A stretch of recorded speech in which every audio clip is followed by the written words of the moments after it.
Many thanks for joining us on the newsroom. I am Mary Olwoma. The Lagos State Police Command has arrested one Nike Lawal in Amikonle, Lagos State, for driving recklessly and killing two people at Ikola Road, Alagbado, during the NSAS protest.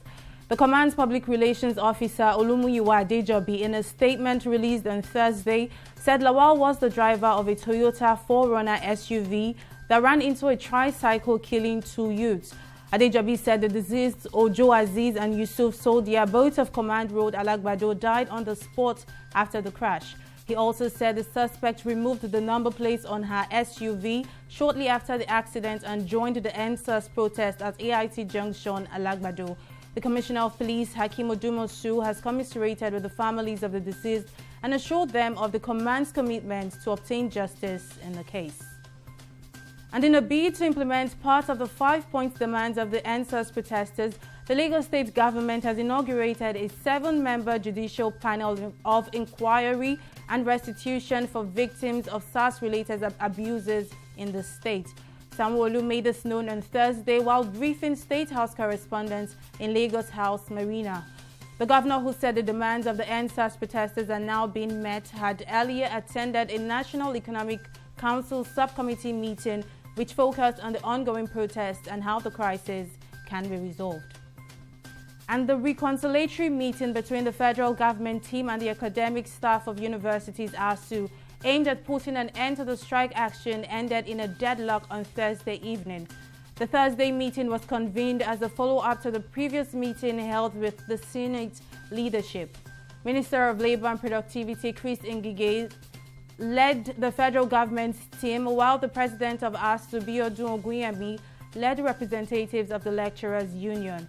And according to a statement by the Ministry of Labor, Thursday's meeting concluded on the funding for revitalization of public universities, while negotiation will continue to reach an agreement with ASU for the suspension of the strike. And Nigeria records a total of 60,982 cases after 148 new confirmed cases were recorded on Thursday. According to the Nigeria Center for Disease Control's tally, about 52,194 persons have been discharged, with 1,116 deaths recorded across the 36 states and the federal capital, Abuja. The 148 new cases are reported from 14 states, with Lagos leading with 66, followed by FCT with 25 and Oyo with 13 cases. However, 0 deaths was recorded. And the federal government would auction 30 billion naira worth of bonds by subscription on October 21st.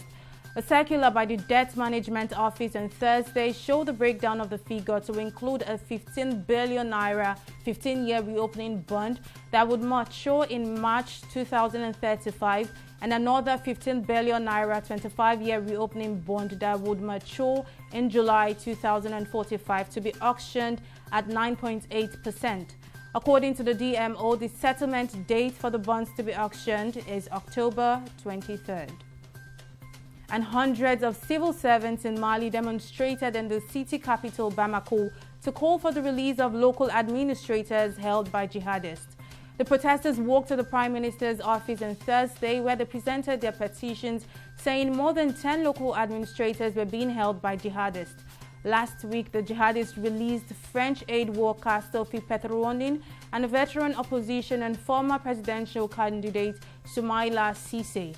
The releases are part of a deal that includes more than 100 imprisoned jihadists being set free by the authorities. And in sport, a British pilot from Yorkshire, England, is being prosecuted over the crash that killed Argentine professional footballer Emiliano Sala. The 28-year-old striker was being flown from Nantes in France to his new club Cardiff City on 21st January 2019 when the aircraft, being piloted by David Ibbotson, plunged into the sea. The Civil Aviation Authority (CAA) announced in a statement that David Henderson, a pilot who was meant to have flown the footballer, has been charged with 2 offenses under the Air Navigation Order of 2016. Henderson is accused of acting in a reckless and negligent manner and being involved in the commercial use of the plane involved in the crash. A report into the crash by the Air Accidents Investigation Branch found that neither Ibbotson nor the plane were licensed for the flight to operate commercially. And that's all for now in the newsroom. Many thanks for watching.